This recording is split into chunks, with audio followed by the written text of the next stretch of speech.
8월 5일 수요일 하나님께서 주시는 말씀은 로마서 7장 1절부터 6절까지의 말씀입니다. 제가 봉독을 해드립니다. 형제들아, 내가 법 아는 자들에게 말하노니 너희는 그 법이 사람이 살 동안만 그를 주관하는 줄 알지 못하느냐. 남편 있는 여인이 그 남편 생전에는 법으로 그에게 매인 바 되나 만일 그 남편이 죽으면 남편의 법에서 벗어나느니라. 그러므로 만일 그 남편 생전에 다른 남자에게 가면 음녀라. 그러나 만일 남편이 죽으면 그 법에서 자유롭게 되나니 다른 남자에게 갈지라도 음녀가 되지 아니하느니라. 그러므로 내 형제들아, 너희도 그리스도의 몸으로 말미암아 율법에 대하여 죽임을 당하였으니 이는 다른 곧 죽은 자 가운데서 살아나신 이에게 가서 우리가 하나님을 위하여 열매를 맺게 하려 함이라. 우리가 육신에 있을 때는 율법으로 말미암는 죄의 정욕이 우리 지체 중에 역사하여 우리로 사망을 위하여 열매를 맺게 하였더니 이제는 우리가 얽매였던 것에 대하여 죽었으므로 율법에서 벗어났으니 이러므로 우리가 영의 새로운 것으로 섬길 것이요 율법 조문에 묵은 것으로 아니할지니라. 아멘. 율법이 무엇입니까? 율법은 1차적으로는 십계명을 의미하고 조금 더 폭을 넓히면은 모세 오경을 의미하고 더욱 넓은 의미로는 구약성경 전체를 의미할 때가 있습니다. 이 율법의 역할은 무엇이냐? 죄를 깨닫게 합니다. 내가 죄인임을 알게 되는 것이죠. 그러니 이 율법은 말이죠, 거울입니다. 거울을 보면은 내가 흠이 있구나, 티가 있구나 하는 것을 알듯이 이 십계명, 모세오경, 구약 성경을 통하여서 내가 죄인임을 깨닫게 되는 것이죠. 그런데 이 율법은 깨닫게는 하여도 그 죄를 씻어주지는 못합니다. 그게 율법입니다. 그러니 율법을 통해서 내가 죄인임을 인정할 수밖에 없지요. 죄책감이 나를 짓누르지요. 죄를 지었으니 징계를 받아야지요. 형벌을 받아야지요. 우리는 어떻게 해야 이 죄책감에 눌려 사는 삶이 아니라 죄로부터 자유하는 삶, 죄사함 받은 삶, 죄의 문제, 사망의 문제를 해결받은 삶을 우리가 살 수가 있을까요? 어떻게 해야 될까요? 유대인들은 이 부분에서 율법을 다 지키면 된다 이렇게 주장을 하고, 더 나아가서 자신들은 그 율법을 다 지키고 있다, 자신들만은 그렇게 지키고 있다고 주장을 합니다. 위선이죠. 영적 교만이죠. 그래서 그러한 죄를 더 짓는 그들의 모습을 우리 주님은 마냥 책망하신 것을 볼 수가 있지요. 이 부분을 사도 바울은 남편과 아내의 관계를 들어서 설명을 합니다. 예수님 당시 이스라엘은 남성 중심의 사회였죠. 그래서 결혼을 하면은 여자는 남자에게 예속된 존재일 뿐입니다. 그러니 그 남편을 만났는데 아주 나쁜 남편을 만났다 그러면은 늘 폭력을 당하지요, 멸시를 당하지요, 삶 자체가 고통이. 그러나 벗어날 수가 없어요. 왜 그래요? 그 남편에게 예속된 존재이기 때문에. 행여나 다른 남자를 만났다, 착한 남자, 다른 남자를 만났다 그러면은 간음죄를 범하는 것입니다. 동네 사람들이 던지는 돌에 맞아서 죽어야 됩니다. 한 가지 길이 있다면은 그 나쁜 남편에게서 벗어날 수 있는 한 가지 유일한 길이 있다면은 그 남편이 죽는 겁니다. 그 남편이 죽으면은 다른 남자에게 가도 죄가 아닙니다. 그 나쁜 남편이 죽어야 되는 것이죠. 그 내용이 1절부터 3절까지입니다. 우리 한 번 더 읽어볼까요? 시작. 형제들아, 내가 법 아는 자들에게 말하노니 너희는 그 법이 사람이 살 동안만 그를 주관하는 줄 알지 못하느냐. 2절 남편 있는 여인이 그 남편 생전에는 법으로 그에게 매인바 되나 만일 그 남편이 죽으면 남편의 법에서 벗어나느니라. 3절 그러므로 만일 그 남편 생전에 다른 남자에게 가면 음녀라.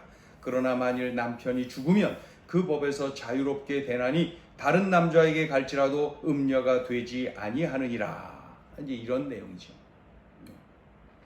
남편과의 계약 관계가 죽음으로 끝나는 것이요.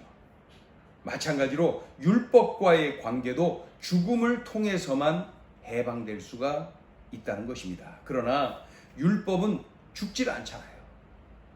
1.1획도 변하지 않잖아요. 누가 죽어야 되겠어요? 내가 죽어야 합니다. 내가 죽어야 됩니다.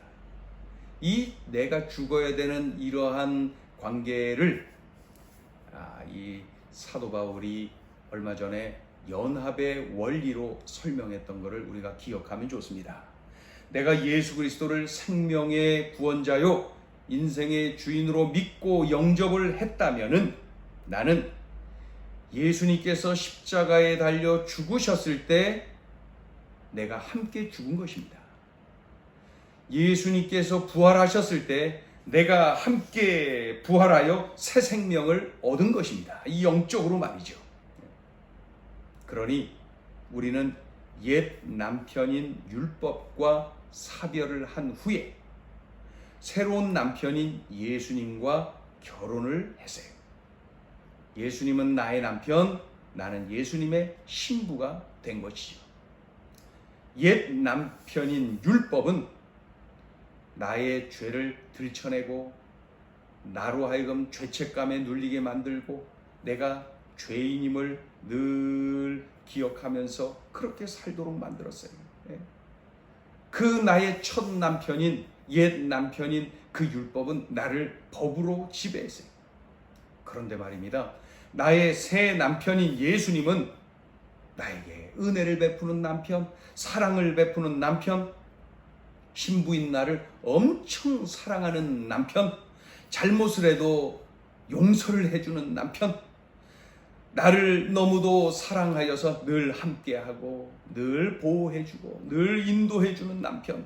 이 새로운 남편 예수님과 사니까 염려할 일이 없고 두려워할 일도 없고 너무나도 기뻐요. 행복해요. 평안해요. 새로운 남편 예수님과 사니까 말이죠. 정말 좋아요. 행복해요. 그러다 보니까 이 얼굴이 확 피고 삶에 막 열매가 맺히는 거예요. 사랑의 열매, 희락의 열매, 화평의 열매, 인내, 자비, 양선의 열매, 충성, 온유, 절제의 열매, 가지가지 좋은 열매들이 주렁주렁 맺히는 그러한 삶을 사는 거지.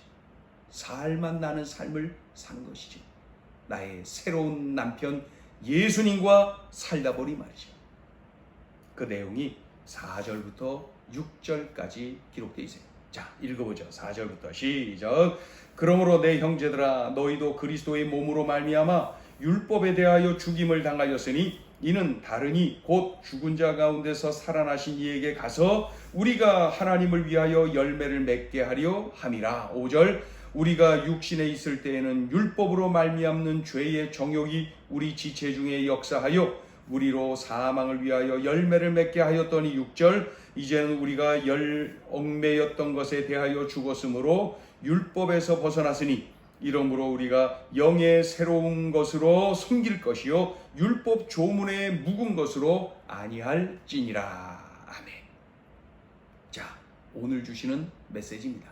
첫째, 항상 기뻐하고 감사하세요. 그 누구도 해결할 수 없는 이 죄 문제, 사망의 문제를 예수님의 십자가와 부활로 완벽하게 해결해 주셨습니다. 죄책감에 시달리는 인생이 아니라 죽음의 문제로 두려워 떠는 인생이 아니라 예수님의 사랑과 은혜로 죄 용서받고 새 생명을 얻게 되었습니다. 그러니 내 생애 최고의 기쁨이요 감사가 분명하죠. 그러니 우리는 나의 삶 속에서 참으로 이러한 예수님으로 인하여서 항상 기뻐하고 항상 감사하는 삶을 살아야 되는 것이죠. 나의 삶에 적용을 해보세요. 자, 둘째 주시는 메시지입니다. 나의 새 남편 예수님을 마음껏 자랑하세요. 마음껏 자랑하세요. 나의 옛 남편은 법으로 나를 다스리고 그저 나에게 내가 죄인이고 내가 죄책감에 눌리도록 만든 그러한 옛 남편이었다면 나의 새 남편 예수님은 은혜로 나를 대하고 사랑으로 나를 대했어요. 엄청 신부인 나를 사랑했습니다. 내가 잘못을 해도 용서를 잘 해주셨어요. 나를 너무나도 사랑하셔서 늘 함께 해주었지요. 또 보호해 주지요. 신부인 나를 인도해 주지요. 그래서 새로운 남편 예수님과 함께 사니까 염려할 필요도 없어, 두려워할 필요도 없어. 늘 평강이 넘쳐요. 감사가 넘쳐요. 은혜가 넘쳐요. 참 행복해요. 참 좋아요. 그러다 보니 그냥 얼굴이 확 피고 막 삶의 좋은 열매들이 주렁주렁 맺히는 그러한 삶을 사는 것이죠. 나의 새 남편 예수님을 마음껏 자랑하세요. 마음껏 자랑하세요. 오늘 주시는 메시지입니다. 나는 이러한 남편을 마음껏 자랑하며 사는 것입니까? 내 삶에 적용을 해보세요. 나는 오늘 내가 만나는 이들에게 나의 새로운 남편 예수님을 어떻게 자랑할 것인지 내 삶에 적용해 보세요. 기도하겠습니다. 하나님 아버지, 항상 기뻐하고 감사할 수 있는 이유를 깨닫게 해주셨네요. 하나님 아버지, 나의 새 남편 예수님 너무너무 좋아요. 그 예수님과 사니 너무나 행복해요. 오늘 말씀을 통하여 새롭게 일깨워 주셨사오니 이 행복 놓치지 말고 날마다 우리 주님과 함께하는 그러한 기쁨의 삶, 감격의 삶, 행복의 삶을 누리고 이러한 삶을 가져다 주신 나의 새 남편 예수님을 마음껏 자랑하고 전하는 그러한 복된 삶을 누리게 하여 주옵소서. 오늘도 그러한 삶을 살게 하여 주옵소서. 예수님의 이름으로 기도 올리옵나이다. 아멘.